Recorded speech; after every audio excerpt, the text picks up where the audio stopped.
Hello everyone. मैं मनीष, आप सब देख रहे हैं विंसम क्लासेस। तो आज हम डिस्कस करेंगे आज के सेशन में कि यूपी जो सुपर टेट है, जूनियर सुपर टेट जिस नाम से आप सब उस वैकेंसी को जानते हैं बहुत सारे लोग। ठीक है, जूनियर सुपर टेट के बारे में कि जूनियर सुपर टेट बेसिकली है क्या, और मैं आपको क्या पढ़ाऊंगा उसमें, और किस तरीके से हम जूनियर सुपर टेट को टारगेट कर सकते हैं ताकि आपका सिलेक्शन जो श्योर हो जाए। ठीक है, देखो सबसे पहली बात तो UP aided junior teacher syllabus को आज हम जो डिस्कस करते हैं, कंप्लीट डिस्कशन। ठीक है, जो बहुत ही कम जगहों पे आपको ऐसा डिस्कशन देखने को मिलेगा। जो डिस्कशन मैं आज आपके सामने करूंगा कि सिलेबस आपका कैसा होगा, पेपर कैसा आएगा। ठीक है, कंप्लीट डिस्कशन डिटेल में करेंगे पार्ट बी का। ठीक है, देखो बेसिकली सिलेबस आपका दो भाग में बटा हुआ है। एक पार्ट ए होगा जो 50 नंबर का होगा, जिसमें आपका जीए जीएस और रीजनिंग आएगा।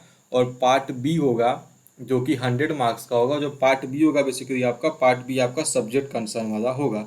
तो जो भी सब्जेक्ट आप लिए हो उसके जो क्वेश्चंस किस में आएंगे दोस्तों, तो वो आपको पार्ट बी में देखने को मिलेगा। ठीक है, तो इस तरीके से आप पार्ट में उसको बांट सकते हैं। तो जो पार्ट बी है आपके पेपर का, उसको जो है मैं आज डिस्कस करता हूँ कैसा सिलेबस होगा।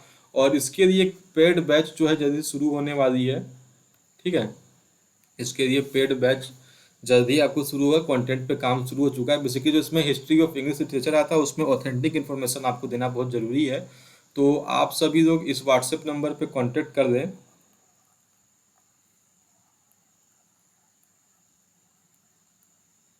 ठीक है, अगर कोई इसमें इंटरेस्टेड है ना, तो आप 7985094020 पे कांटेक्ट करें।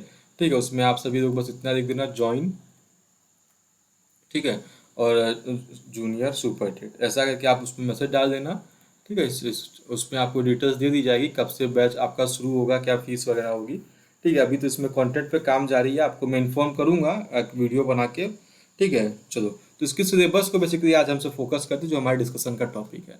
तो सबसे पहला पोर्शन इसमें आपको दिया गया history of English literature and language, मतलब अंग्रेजी साहित्य का इतिहास। जाहिर सी बात है भाई, अगर आप एक इंग्लिश के टीचर बनने जा रहे हो तो आपको ये पता होना चाहिए कि उस भाषा का विकास किस तरीके से हुआ है। तो देखो मैंने इस स्लाइड में आपके सामने कुछ एज डिस्कस किया है। जो अंग्रेजी भाषा का विकास हुआ इन्हीं सारे एजेस में हुआ है। सबसे पहले अंग्रेजी भाषा एंग्लो सैक्सन पीरियड में थी। ठीक है, एंग्लो नॉर्मन एज में है। एज ऑफ चौसर उसके बाद शुरू होता है, रेनेसा शुरू होता है, Elizabethan age, Jacobean age, Caroline age, Puritan शुरू होता है, रेस्टोरेशन होता है, अगस्टन आता है, रोमांटिक आता है। रोमांटिक स्पेलिंग यहाँ पे गलती है, इसको देख लेंगे। विक्टोरियन आता है, उसके बाद मॉडर्न एज टिल भी मान सकते हैं ना। इसमें कोई बीच में एक एडवर्डियन एज भी आता है, उसको हम सब क्लासेस में डिस्कस करेंगे। ये तो मैंने बस आपको एक आइडिया देने के लिए मैंने आपको बता दिया। तो इसका मतलब आप देख रहे हो यहाँ पर करीब 14 एजेस करीब होते हैं इंग्लिश लिटरेचर में। तो बहुत ही मैंने शॉर्ट वे में आपको यहाँ पर बस एक आइडिया देने के लिखा है। तो जो 14 एजेस होते हैं, आपको कम से कम उन एजेस के बारे में 1 आवर तो डिटेल में आपको पढ़ना ही होगा। ठीक है, देखो 1 आवर में क्यों कह रहा हूँ, क्योंकि मैंने उन एजेस के साथ साथ उस एज में इम्पोर्टेंट ऑथर्स को भी दिया। ऑथर्स को आप सबको पढ़ना इंपॉर्टेंट होगा। तो कुछ नहीं तो आपको इस वाले सेक्शन में 14 आवर्स आपको देने होंगे। ठीक है, मेन ऑथर्स अलग होते हैं, मेन ऑथर्स हम सब डिस्कस करेंगे। मेन ऑथर्स को हम सब पढ़ेंगे। जो चौथा सेक्शन हमारा दिया गया उसमें मेन ऑथर्स के बारे में हम डिस्कशन अलग से करेंगे। बट जो आपका पहला वाला, जैसे कि मैं बात करूं, अगर हम सब डिस्कस करें एंग्लो सेक्शन और एंग्लो नॉर्मन एज की, ठीक है, इसमें कोई वैसा कोई खास ऑथर नहीं आपको देखने को मिलता है। बट कुछ तो ऑथर्स थे, जब बीओ वुल्फ हो गया तो उसका सबसे फर्स्ट वर्क था। ठीक है, तो उन सबको तो हमें डिस्कस करना होगा। तो उन सबको तो हम पार्ट वन और पार्ट सेकंड में डिस्कस करेंगे। तो करीब 1 से 1.5 घंटा डिस्कसन तो उस पर होना बनता है। एज ऑफ चौसर की बात की जाए तो एज ऑफ चौसर में कुछ नहीं तो अगर आप कैंटरबरी टेल्स पढ़ने बैठोगे, क्या कैंटरबरी टेल्स पूरा डिस्कशन डीप में तो हमें करना नहीं होगा, फिर भी कैंटरबरी टेल्स को ही हम सब पढ़ेंगे तो कम से कम 1 आवर हमको समय इसमें भी देना पड़ेगा कि नहीं देना पड़ेगा, आप खुद से सोचो। ज़्यादा मैं आपको कुछ और बातें नहीं समझा रहा हूँ, बस आपको मैं एक आइडिया दे रहा हूँ कि कैसे स्टडी करनी चाहिए। रेनेसा में भाई साक्षात आपको विलियम शेक्सपियर, एलिजाबेथन और रेनेसा का मतलब वही चीज़ हुआ। ठीक है, इसको अभी डिटेल में मैं आपको बताऊंगा क्लासेस में ही कैसे इसका टाइम डिवीजन हुआ है यहाँ पर। तो रेनेसा में भाई विलियम शेक्सपियर ही आप पढ़ोगे तो 8 से 10 घंटा तो कहीं नहीं गया आपका विलियम शेक्सपियर का। तो वो तो मेजर ऑथर है, तो उसको वहाँ नहीं देखोगे, आप बेन जॉनसन पढ़ लोगे। ठीक है, आप बैकन को पढ़ोगे, क्रिस्टोफर मार्लो को पढ़ोगे। ठीक है, यूनिवर्सिटी विट्स के बारे में आप पढ़ोगे। तो इस वजह से मैंने कहा कि आपको कम से कम एक एज को एक एज के बारे में स्टडी करने के लिए आपको कम से कम 1 आवर देना होगा। तो मैंने 14 एजेस यहाँ एडवर्डियन को शामिल करके इसको कुछ नहीं तो आपको 14 to 16 आवर्स की क्लासेस आपके पास होनी चाहिए। ठीक है, ये मैं आपको एक आइडिया दे रहा हूँ यहाँ से। अभी इसका एग्जामिनेशन का डेट आया नहीं है, संभावना है कि अक्टूबर में परीक्षा होगी, बट फिर भी एक आइडिया आपके पास होना चाहिए किस तरीके से आप सब जो है उसकी तैयारी कर सकते हैं। ठीक है, चलो आगे बढ़ते हैं। ठीक है, अब बात करते हैं सब ग्रामर और अनसीन पैसेजेस की। ठीक है, देखो ग्रामर और अनसीन पैसेज बहुत ही वास्ट सिलेबस होता है। मैं आपको कुछ यहाँ पे पॉइंट्स दिखवा दे रहा हूँ, आप कुछ पॉइंट्स पे फोकस करिएगा। सबसे पहले अनसीन पैसेज क्या होता है, देखो ये आपके सिलेबस में नंबर 2 पे है, ये आपके सिलेबस में नंबर 3 पे, मैंने उन दोनों को साथ में लिख दिया। अनसीन पैसेज वही आपका रीडिंग कॉम्प्रिहेंशन होता है। ठीक है, 5 से 10 क्वेश्चन इस पे बन जाएंगे और ठीक ठाक क्वेश्चन आते हैं, बट उसको पढ़ने के लिए, उसको आने के लिए भी आपको जो है एक डीप नॉलेज होना चाहिए इंग्लिश ग्रामर का। ठीक है, देखो कैसे उसको हम सब कर सकते हैं। तो grammar and use unseen passage, जो ग्रामर का टॉपिक में सबसे पहले तो आपको पार्ट्स ऑफ स्पीच देखना होगा। ठीक है, पार्ट्स ऑफ स्पीच का ही टाइप प्रिपोजिशन होता है, बट उसको हम सब नॉर्मली अलग से स्टडी करते हैं। तो करीब आपको 6 to 8 आवर्स की क्लासेस जो है आपको इसमें देना होगा, नाउन, प्रोनाउन, एडवर्ब, एडजेक्टिव जैसे टॉपिक्स को। सेकेंड की ओर बढ़े तो मैं प्रिपोजिशन को अलग से लेकर आया हूँ। उसके पीछे का रीजन मैं आपको बता दूं, प्रिपोजिशन एक बहुत ही बड़ा टॉपिक है, इससे क्वेश्चंस भी ज़्यादा बनते हैं। तो कुछ नहीं तो 5 से 7 आवर्स की क्लास जो है आपको प्रिपोजिशंस भी आपको डिस्कस करना पड़ेगा, ये आपकी मजबूरी होगी। बिना इसको पढ़े अभी टीजीटी का पेपर हुआ, प्रिपोजिशन से भर भर के क्वेश्चंस आपसे पूछे गए। नंबर थर्ड पे जो एक इंपॉर्टेंट टॉपिक आता है, सब्जेक्ट वर्ब एग्रीमेंट। ठीक है, सब्जेक्ट वर्ब एग्रीमेंट भी 5 से 7 आवर्स आपको आराम से देने पड़ेंगे, इसके नीचे तो आपका काम ही नहीं चलेगा। ठीक है, नंबर 4 पे बात करूँ तो वॉइस आ जाएगा आपका। नंबर 5 पे आपका नरेशन होगा। मतलब 5 ये नहीं कि आप इसी के अकॉर्डिंग पढ़ो, मैं बस आपको एक आइडिया दे रहा हूँ यहाँ पर। ठीक, अब देखो वॉइस भी आपका कुछ नहीं तो 5 आवर्स कम से कम आपको वॉइस को देखना होगा विथ प्रैक्टिस। 5 आवर्स आपको नरेशन को देना होगा। ठीक है, उसके बाद वर्ब का ही टॉपिक होता है एक, मोडाल्स बेसिकली। एडजेक्टिव का टॉपिक होता है आपका डिटर्मिनर्स। तो इन सबको भी आपको समय देना पड़ेगा अच्छा खासा। ठीक है, डिटर्मिनर्स वगैरह को भी अच्छा खासा आपको समय देना पड़ेगा। ठीक है,